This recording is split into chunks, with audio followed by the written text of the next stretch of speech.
Well, hello YouTube, and welcome to a vlog. Been kind of behind on the vlog episodes, editing them, getting them ready. I guess I don't enjoy them as much as I do making the raid videos. Just got a couple of things weighing on my mind that I just kind of want to get off my chest. Air out the dirty laundry, as it were, without too much details. So, what's been going on? Well, I met a lady some years ago. Can't say how I met her because, the whole situation around it, you're not supposed to. Anyway, just a requirement for the job that I had at the time. I met her through this job that I had. And so that was 10 years ago. And she was a neighbor because I was living with my grandmother not too far from her place. And I'm not too far from her place right now. But she's not really a neighbor anymore. She's down the road a ways. But I've been working for her, doing work for her off and on over the years, just kind of helping out around the place, and I get a little bit of money for that. And it's been nice to have that source of income. But every once in a while, sometimes it's really good. She's really nice to work for. She's actually fun to be around. Other times she gets really critical and very judgmental, very critical, can be very harsh. And this was the third time in recent memory, and I know there's been more. I'm sure there's been more times than that of the worst, and this was the worst. But of the worst of the times where she berated me essentially and verbally abused me basically. This was the worst, and it was enough that I have decided that I will no longer work for this person, but that means that I won't have that income anymore either. And it also means that I have to cut off I don't know what you'd call the relationship, I guess a working, helping kind of relationship that I've had now for 10 years. But it's not easy to just cut somebody off that you've known for that long. It's not, as far as I know, that's not easy or supposed to be easy to do. But that's what I have to do. And that's been kind of weighing on me because a lot of the things she said, there was a grain of truth in all of it. And that's the worst kind of, when you're being verbally abused, that's the worst, most hurtful kind, because if somebody's yelling at you, calling you stuff and saying stuff that you know for sure there's not a single grain of truth in it, then it won't hurt you as badly. But if there's a single grain of truth in it, that stuff is particularly damaging and hurtful. And I'm already very judgmental of myself as it is, and very self-conscious, and very lack of confidence.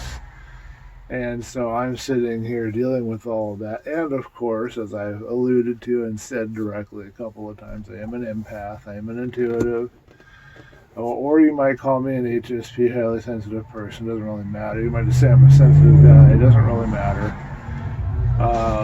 Being sensitive as I am, whatever way you want to call it that makes you feel better, I'm just going to say empath, even though that may not be a generally accepted term.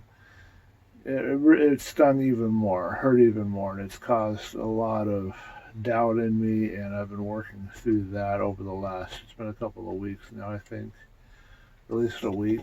And it's flared up again today because a friend of mine, and since he might end up watching this vlog, I've got to be very careful what I say because I don't want him to know I'm talking about him. I'm not really trying to hide either, but I don't want to be calling anybody out or airing anything out too publicly about any of that. But a friend of mine is having some trouble and asked for my help with a process and exercise to help kind of figure out what to do. And I went through that with him, just got through finishing that up, and I could sense, or I feel I could sense, or I thought I knew, or I don't know what the right phraseology would be, but I could tell, or it seemed very clear to me that there were two sentences in particular in our communication, what they received in our communication that they shared with me, seemed very clear that this is what they needed. Boy, I keep seeing movement over there. What they needed to address, and I was trying to advise them to address it. And it felt like, overall, in our communication, it felt like they weren't really paying attention to what I was telling them. They were trying to avoid the topic of those sentences. I didn't feel really appreciated, respected, valued. I don't know. I felt more challenged almost. Not attacked so much, but more challenged by some of the things they said, basically telling me that I have to rewire myself and change things in me so that I can understand them better. The way that they're talking, the way that they're saying things, it's like they're somehow alien, different, above, beyond. I don't know what the right phrase would be, but like somebody like me would not be able to understand kind of a idea, I guess you could say. Um, and of course, the challenge being that I am only able to relate to them and talk to them through my own perceptions, so my own filters of belief and perceptions would be interfering. Now, that might be true, but I mean, we can all only talk to each other through the filter of our own perceptions and beliefs. There's no other really way to communicate with anybody. Does that necessarily mean that it's wrong? I mean, I don't know, but I don't think it does. I think that it means that you might get a particular color from somebody, but the drawing is probably still the same, right? Somebody might have an orange color in the drawing, or a red color, or a green color for a part of the drawing, but the drawing, basic drawing, should still remain the same. It doesn't matter about the beliefs or perceptions. They're just coloring. They're not affecting the drawing. I would assume that if I receive an insight of any sort or feel something strongly about something, I'm trying to honor the intuitive, empathic parts of myself because I don't know how else to develop or work with them. If I've received something from that, then it needs to be understood that stuff should be honored, it should be respected, it should be thought about, looked at, and taken the time to introspect on. Because there's got to be something there or I wouldn't be receiving it. I don't think it's just my own beliefs, trying to conform people to whatever it is that I want. I don't think that's what's going on. I'm not sure that, even though it's filtered through me, I'm not sure that these insights, these feelings are coming directly from me. I think they're coming through me. And, and presumably whatever's directing them, if it's not, disempowering or hurtful, then presumably whatever's directing them is of a higher energy and has a better viewpoint than even I do. Well, anything would have a better viewpoint than I do, has a higher viewpoint perspective than I would have. So again, the drawing should be worthy, should be worth looking at, regardless of whatever coloring my filters or beliefs might put on it. It should still be studied. And I don't feel that that's what's going on here. So I'm a little frustrated, a little angry about that. And it's kind of flaring up how I felt after this lady that I work for attacked me. I guess I'm really sensitive and raw right now and very defensive and easily offended. I'm not sure if that's true, but I'm thinking that's probably true. I just thought, okay, well, I need to do a vlog, and I did want to get this out there, so I'm expressing myself, expressing that I'm feeling really hurt, really raw right now, and just updating you on what's going on with me. So, and on top of all of that, of course, I was working with this friend through a process, and I was doing a process for myself as well. And the communication I received that I'm about ready to sit down and write about basically told me that I have a long, arduous journey ahead of me, a lot of pain to go through and work through. It'll be worth it in the end. The path goes somewhere, a destination eventually will be good. But that was some of those are exact words that I received.